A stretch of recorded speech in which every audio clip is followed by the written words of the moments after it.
اس وقت کے deputy chairman بیٹھے ہوئے تھے. یہ ہائی پاورڈ میٹنگ کے اندر کیا فیصلہ ہوتا ہے؟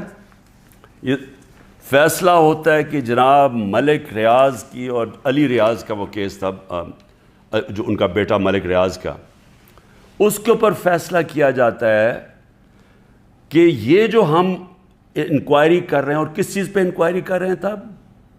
یہی جو ملک ریاض کا جو ڈیل ہوئی تھی NCA کے ساتھ، یہ جو پیسہ آیا تھا، جو انہوں نے کہا کہ میں نے، کیونکہ القادر اس نے ملک ریاض نے سپانسر کی تھی، اس لیے میں نے اس کو فائدہ کروایا تھا.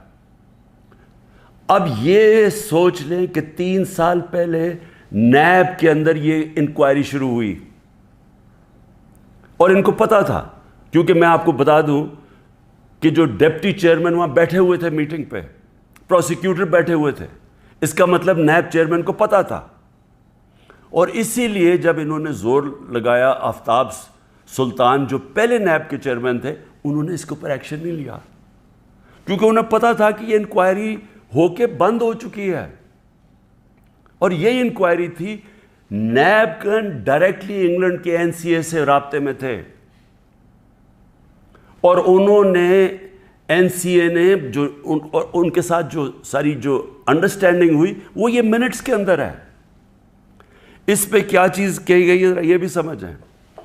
اس منٹس پہ یہ لکھا جاتا ہے کہ یہ اگر جو پیسہ ہمیں صرف ایک چیز، باقی تو کیش انہوں نے کہا آ جائے گا، جو ایک چیز ہے وہ 1 ہائیڈ پارک جو ملک ریاض یا علی ریاض نے خریدا تھا نواز شریف کے بیٹے حسن شریف سے 50 ملین پاؤنڈ کا، تقریباً 18 ارب روپیہ، 18 ارب روپے کی پراپرٹی خریدی ہے نواز شریف کے بیٹے سے.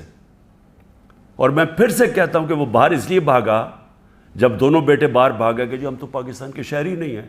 جب نیب نے ان سے یہ سوال پوچھا، دونوں باہر بھاگ گئے. اور بھی جو ان کی پراپرٹیز ہیں، کہتے جی ہم جواب دہی نہیں ہیں.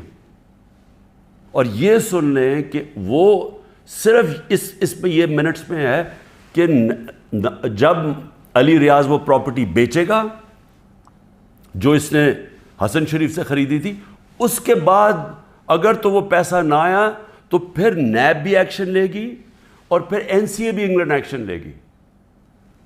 اگر وہ پراپرٹی بیچ دیتا ہے تو یہ انکوائری بند ہو گئی، انکوائری کلوز ہو گئی تھی.